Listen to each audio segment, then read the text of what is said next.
ഈ ലോകം ഒരു കണ്ണാടി പോലെയാണ്. നാം എന്താണോ ചെയ്യുന്നത് അത് നമ്മിലേക്ക് തിരിച്ച് പ്രതിഫലിപ്പിക്കും.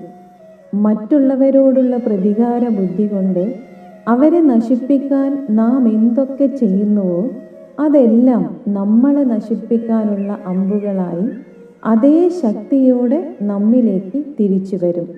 നമ്മുടെ സുഖത്തിനായി മറ്റുള്ളവരെ വഞ്ചിക്കുകയും നമ്മുടെ അധികാരങ്ങൾ ഉപയോഗിച്ച് മറ്റുള്ളവരെ അടിച്ചമർത്താൻ ശ്രമിക്കുകയും ചെയ്ത് മുന്നോട്ടു പോകുമ്പോൾ നമ്മുടെ ക്രൂരത സഹിക്കുന്നവരെക്കാൾ കൂടുതൽ അസ്വസ്ഥരും അശാന്തരുമായി മാറുന്നത് നമ്മൾ തന്നെയാണ്.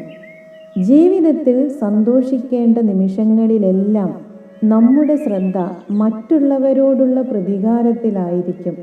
അങ്ങനെ നമ്മുടെ സന്തോഷങ്ങളും നമ്മുടെ സമാധാനവും ബലിയർപ്പിച്ച് പ്രതികാരം നടത്തി തിരിച്ചു വരുമ്പോഴേക്കും ജീവിതത്തിലെ വിധി നിർണായകമായ പല അവസരങ്ങളും ബന്ധങ്ങളും നമ്മുടെ ആരോഗ്യവും എല്ലാം കൈവിട്ടു പോയിട്ടുണ്ടാവും.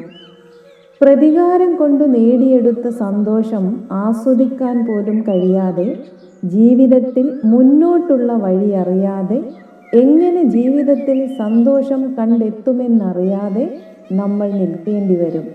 ഇനി പ്രതികാരം ചെയ്താലേ തൃപ്തിയാവൂ എന്നുണ്ടെങ്കിൽ മറ്റുള്ളവരെ ഉപദ്രവിക്കാൻ ശ്രമിക്കാതെ നമ്മുടെ വിജയം കൊണ്ടും സന്തോഷം കൊണ്ടും സ്വസ്ഥമായ ജീവിതം കൊണ്ടും മറ്റുള്ളവരോട് പ്രതികാരം ചെയ്യുക.